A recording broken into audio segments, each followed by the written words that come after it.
প্রতি ঘন্টায় একটি করে হিন্দু মেয়ে বাংলাদেশে ধর্ষিত হচ্ছে। এই বয়ান যারা দিচ্ছে তাদের পিঠের চামড়া কিন্তু আমরা এখনো তুলি নাই। কলকাতা প্রেস ক্লাবে জিজ্ঞেস করেছি যে বাংলাদেশের 1 নম্বর সমস্যা কি। আমি বললাম যে বাংলাদেশের 1 নম্বর সমস্যা হলো ভারত। মালয়েশিয়ার একজন অ্যাম্বাসেডর ছিলেন বাংলাদেশে, তিনি আমাকে বলেছিলেন, আমি বললাম যে তোমরা এত উন্নতি করলে আর আমরা যে তোমাদের রাস্তাঘাট ঝাড়ু দেই, এটার মূল কারণ কি? মূল কারণ হলো আল্লাহকে হাজার শুকরিয়া যে মালয়েশিয়ার 3 দিকে ইন্ডিয়া নাই। বিসমিল্লাহির রহমানির রহিম। জীবনে প্রথমবারের মতো রাওয়া ক্লাবের এই আমন্ত্রণে এসে এত সব বরেণ্য ব্যক্তিত্ব, দেশ এবং জাতির সেবায় যারা গুরুত্বপূর্ণ ভূমিকা রেখেছেন, বিশেষ করে আমাদের সেনাবাহিনীর প্রবীণ সদস্যদের সামনে কথা বলা, আমি যথেষ্ট প্রীতবোধ করছি, গৌরব বোধ করছি। আমাদের জাতীয় কবি কাজী নজরুল ইসলাম সেনাবাহিনী থেকে বেরিয়ে এসেছিলেন। আমাদের স্বাধীনতার মহান ঘোষক শহীদ জিয়া সেনাবাহিনী থেকে বেরিয়ে এসেছিলেন। আমাদের মুক্তিযুদ্ধে রণাঙ্গনে নেতৃত্ব দিয়েছে সেনাবাহিনী। 90-এর গণ আন্দোলনেও সেনাবাহিনীর ভূমিকা আমরা সবসময় শ্রদ্ধার সাথে স্মরণ করি, এবং এবারের 24-এর আন্দোলনের শেষ মুহূর্তে সেনাবাহিনী যে ভূমিকা রেখেছে সেটার জন্য তাদের প্রতি আমরা অশেষ কৃতজ্ঞতা পেশ করছি। তা আমাদের সমস্যাটা হলো ভাসুরের নাম মুখে নিতে খুব লজ্জা করে। ভাসুরের নাম নেওয়া যাবে না। কলকাতায় 92 সালের পরে তো আর কখনো ভিসা দেয়নি আমাকে ওরা। তো আমাকে কলকাতা প্রেস ক্লাবে জিজ্ঞেস করেছিল যে বাংলাদেশের 1 নম্বর সমস্যা কি। আমি বললাম যে বাংলাদেশের 1 নম্বর সমস্যা হলো ভারত। বলে 2 নম্বর সমস্যা, আমি বলি এটাও ভারত। 3 নম্বর সমস্যা, আমি বলি এটাও ভারত। 4 নম্বর সমস্যা, আমি বলি এটাও ভারত। তাহলে কতক্ষণ চলবে ভারত? আইলাম যে অন্তত 84% সমস্যা ভারতের দ্বারা, 84 নাম্বার পর্যন্ত চলবে ভারত। এরপরে হলো আমাদের বেকারত্ব, দারিদ্র, কাণ্ডজ্ঞানহীনতা, লোভ ইত্যাদি ইত্যাদি। কিন্তু 84টা সমস্যার জন্য ভারত দায়ী বাংলাদেশের।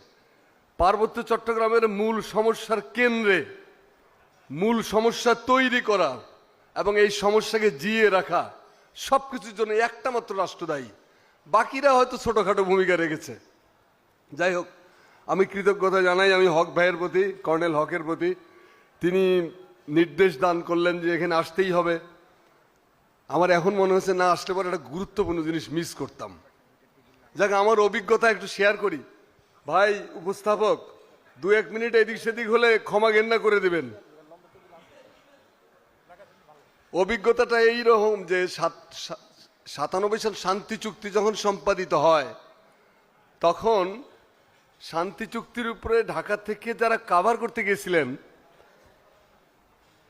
একমাত্র সাংবাদিক ছিলাম আমি। এবং আমি রাঙ্গামাটিতে মিস করেছিলাম বীর বাহাদুর, তারপরে আপনার মোহাম্মদ নাসিম, মতিয়া চৌধুরী, হাসনাত আবদুল্লাহ, এরা যে বাহিনী নিয়ে ঘুরে বেড়াচ্ছিল, এই বাহিনীর পাল্টা কর্মকাণ্ড নেওয়ার জন্য আমি গেছিলাম ওখানে। তো রাঙ্গামাটিটা প্রতিরোধ করতে পারিনি, কিন্তু বান্দরবনে আমরা মোটামুটি এদেরকে জব্দ করতে পেরেছিলাম। একই রকমভাবে খাগড়াছড়িতেও। তো শান্তি চুক্তির আগে বেগম খালেদা জিয়া আমাদের দেশের অত্যন্ত শ্রদ্ধেয় নেতৃত্বে, এই নেত্রীর নির্দেশে শান্তি চুক্তির আগে যে পার্বত্য লং মার্চ ছিল, খাগড়াছড়ি স্টেডিয়ামে যে লং মার্চের সমাপ্তি ঘটেছিল, এই লং মার্চের খাগড়াছড়ি বেল্টের দায়িত্বও আমাকে দেওয়া হয়েছিল ডক্টর আরেগনির নেতৃত্বে। তো সেজন্য এইটা করতে গিয়ে পাহাড়কে বুঝতে চেষ্টা করেছিলাম এবং বুঝেছিলাম। তো এই বোঝার থেকে শাহাবুদ্দিন সাহেবকে আমরা স্মারকলিপি দিয়ে গেছিলাম একটা, যে শান্তি চুক্তি যেন আপনি স্বাক্ষর না করেন। শাহাবুদ্দিন সাহেবকে আমরা মনে করিয়ে দিয়েছিলাম যে হাইকোর্ট বিকেন্দ্রীকরণ করলে রাষ্ট্রের অখণ্ডত্ব বিনষ্ট হয়, রাষ্ট্রের ঐক্য বিনষ্ট হয়। পার্বত্য সন্তুল আর্মার সাথে শান্তি চুক্তি করলে রাষ্ট্রের ঐক্য বিনষ্ট হয় না। আপনার দ্বারা কি এটা মানায়? হাইকোর্ট বিকেন্দ্রীকরণ করতে দিলেন না আপনাদের নিজেদের স্বার্থে। কারণ ঢাকা শহরে বসে এখানে আরামে আয়েসে থাকবেন, খাবেন। আমাদের লয়ার, সিনিয়র লয়ার এখানে বড় বড় নেতাগিরি করবে, বাণী ফলাবে। আর মফস্বলে গিয়ে জেলা শহরে হাইকোর্টে শাখায় থাকা, এটা কত কষ্টের একটা ব্যাপার না? অতএব রাষ্ট্র তখন বিপন্ন হয়, কিন্তু শান্তি চুক্তির সময় রাষ্ট্র বিপন্ন হয় নাই। যাই হোক, রামগড় থেকে খাগড়াছড়ি পর্যন্ত যাওয়ার পথে রাস্তার দুপাশে আমি অসংখ্য কবর দেখেছিলাম। আমি বলছিলাম যে এগুলো কাদের কবর? বলছে এগুলো সন্তু লারমার বাহিনীর হাতে নিহত সমস্ত বাঙালিদের কবর এগুলো। আমি বলেন কি, এগুলো তো আমরা কিছুই জানি না ঢাকায়। জানানোর উদ্যোগে তো কেউ কখনো নেয়নি। নিশ্চয়ই দুপক্ষেই মরেছে, কিন্তু বাঙালিরা যে হাজার হাজার মারা গেছে, কম 20 থেকে 25,000 বাঙালি, তাদের জন্য পৃথিবীতে এক ফোঁটা অশ্রু কারো চোখ থেকে পড়ে নাই কোনোদিন। কেন পড়ে নাই? মণিস্বপন দেওয়ান তখন রাঙামাটির মেয়র। মণিস্বপন দেওয়ান আমাকে বলেছিলেন যে আপনি যে রাঙামাটিতে আমার বাসায় বসে আমার সাথে কথা বলতে পারছেন, সেটা তো শুধু একটি মাত্র কারণে, যে শহীদ জিয়াউর রহমান নামে একটা রাষ্ট্রনায়কের জন্ম হয়েছিল আপনাদের মাটিতে। জিয়াউর রহমান বুঝতে পেরেছিলেন পার্বত্য চট্টগ্রামের বেয়ারাব এই সমস্ত সশস্ত্র সন্ত্রাসী গোষ্ঠীগুলোকে দমন করার জন্য কি করতে হবে। এই যে বাঙালি এবং পাহাড়ের জনসংখ্যা ভারসাম্য তৈরি করা, সেনাবাহিনী মার্চ করতে পারতো যদি ওখানে বাঙালিরা না থাকতো। আজকে মাছের জন্য যেমন পানি দরকার, সেনাবাহিনীর জন্য তো তেমনি জনসমর্থন দরকার, নইলে তো সে মুভ করতে পারবে না। তো সেই মুভের রাস্তাটা তৈরি করে দিয়েছিলেন জিয়াউর রহমান। কিন্তু এরশাদ আমাদের জাতীয় ইতিহাসের সর্বযুগের সর্বকালের, এখন অবশ্য আর বলা যায় না তাকে অতটা খারাপ ব্যক্তি, তিনি আমাদের গত ফ্যাসিস্ট জামানার চাইতে তো বেটার ছিলেন। যাই হোক, তিনি তার গুচ্ছগ্রাম ফর্মুলা নিয়ে আসছিলেন। গুচ্ছগ্রাম ফর্মুলা দিয়ে ভারতের হাতে পুরো পার্বত্য চট্টগ্রাম তুলে দেওয়া হয়। কারণ গুচ্ছগ্রাম মানে হলো যে সারা পার্বত্য চট্টগ্রামে ছড়িয়ে ছিটিয়ে যে বাঙালিরা ছিল, সেগুলোকে ক্লোজ করে রাস্তার দুই পাশে শরণার্থী ক্যাম্পেইনে জায়গা দেওয়া হলো। বাস, বাংলাদেশের সর্বনাশ হয়ে গেল। এবং যত ইন্টারন্যাশনাল সুযোগ সুবিধা সব হলো চাকমাদের জন্য। মারমা, মুরং, গারো, হাজং, কারোর জন্য কিচ্ছু নাই। কিন্তু আর বাঙালিরা তো মানুষই না। কোনো এনজিও বাঙালিদের পাশে দাঁড়িয়েছে এরকম একটা রেকর্ড আছে? দেখাইতে পারবেন না। তো এই যে পুরো প্রক্রিয়ার মধ্যে আমাদের ভূমিকাটা হলো রক্ষণাত্মক। রক্ষণাত্মক আমরা ভুলেই গেছি যে অফেন্স হলো বেস্ট ডিফেন্স। পার্বত্য চট্টগ্রাম নিয়ে আমাদের ভূমিকা অত্যন্ত অদূরদর্শী, দুঃখজনক।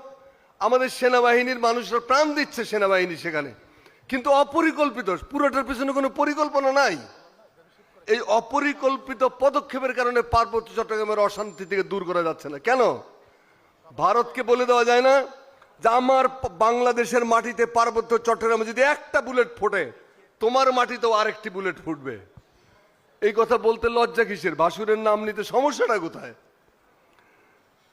তারপরে আমাদের গণমাধ্যম তো সন্তু লারমার চামচ দিয়ে চিনি খায়। আর ভারতীয় বুদ্ধিজীবীরা যেহেতু বাংলাদেশে জাঁকিয়ে বসেছে, এই আধিপত্যবাদের সেবা দাস খুদকুড়া লোভী বুদ্ধিজীবীরা বাংলাদেশের স্বাধীনতায় বিশ্বাস করে না। এবং এরাই পার্বত্য চট্টগ্রামের সন্ত্রাসী গ্রুপগুলোর মূল পৃষ্ঠপোষক। তারাই নানান ধরনের বয়ান সৃষ্টি করে, পত্রপত্রিকা লেখালেখি করে, এবং দায়িত্বজ্ঞানহীন কাণ্ডজ্ঞানহীন মিডিয়া গণমাধ্যমগুলো নির্বিচারে সেগুলো প্রচার করে। এগুলোর ব্যাপারে পরিকল্পিত পদক্ষেপ নেওয়া জরুরি।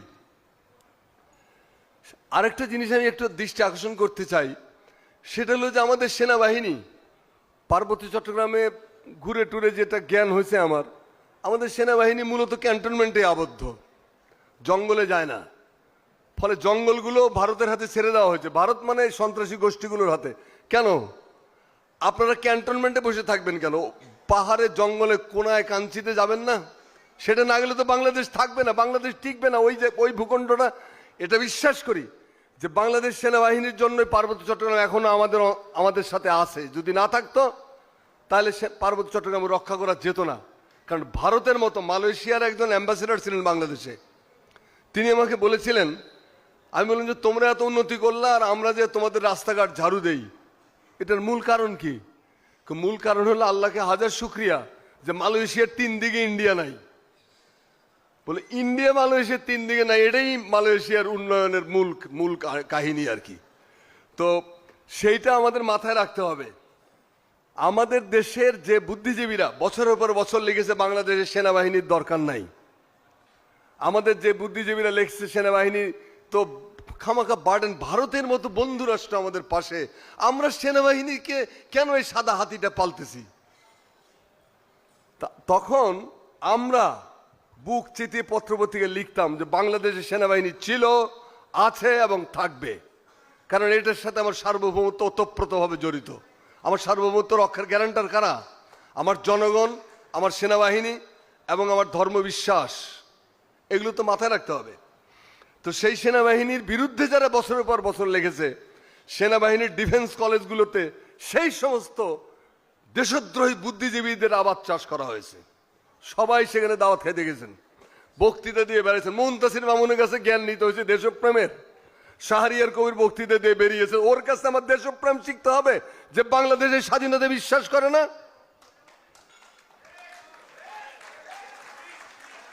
ভারতের তারা টিভি নামে একটা টেলিভিশন ছিল, এখন আছে কিনা জানি না। একটা 21শে ফেব্রুয়ারির একটা অনুষ্ঠান দেখতেছিলাম ওই ফ্যাসিস্ট জামানায়। সেইখানে মিরাতুন নাহার কলকাতা বিশ্ববিদ্যালয়ের সিনিয়র মোস্ট প্রফেসর, তিনি তার বক্তব্যে বলতেছিলেন যে বাংলা ভাষাভাষী হলেও, আমি বাঙালি হলেও আমি কলকাতার হিন্দু পাড়ায় বাসা ভাড়া পাই না। ভারতের মধ্যে সাম্প্রদায়িকতা আছে, আমি কোনো হিন্দু বাড়ি বাসা ভাড়া পাই না, আমাকে মুসলিম এলাকায় যে বাসা নিতে হয়। আমি একটা ইউনিভার্সিটির সিনিয়র মোস্ট প্রফেসর। এইটা বলার আগেই আমাদের শাহরিয়ার কবির ছিল আরেকজন আলোচক, তিনি বললেন যে আপনি তো, এটা তো সাধারণ একটা ব্যাপার, আমাদের দেশে তো হিন্দু মেয়েরা প্রতিদিন প্রতি ঘন্টায় একটা করে হিন্দু মেয়ে ধর্ষিত হচ্ছে। আমার শাহরিয়ার কবির, প্রতি ঘন্টায় একটি করে হিন্দু মেয়ে বাংলাদেশে ধর্ষিত হচ্ছে। এই বয়ান যারা দিচ্ছে তাদের পিঠের চামড়া কিন্তু আমরা এখনো তুলি নাই। এরা দেশদ্রোহী, এরা তো ফাঁসিতে যাওয়ার যোগ্য। তো এগুলো আমাদের মাথায় রাখতে হবে ভাই। আপনি বগলের নিচে বিড়ালের বাচ্চা রেখে তারপরে শত্রুর মাথার মধ্যে গুলি বিদ্ধ করবেন, এটা হবে না। বিড়ালের বাচ্চা তো খামচাবে। আমাদের ভেতরে মানে আপনার একেবারে থক করতেছে আধিপত্যবাদের চামচা, দালাল, দোসররা। এদের ব্যাপারে সমন্বিত কর্মসূচি দরকার। আমাদের দৃষ্টিভঙ্গি ক্লিয়ার করতে হবে। পরিষ্কার দুভাগে বাংলাদেশ বিভক্ত, এক পাশে যারা স্বাধীনতা বিশ্বাস করে, আরেক পাশে যারা স্বাধীনতার শত্রু। 5ই আগস্টের পরে এই বিষয়টা আরো ক্লিয়ার হয়ে গেছে।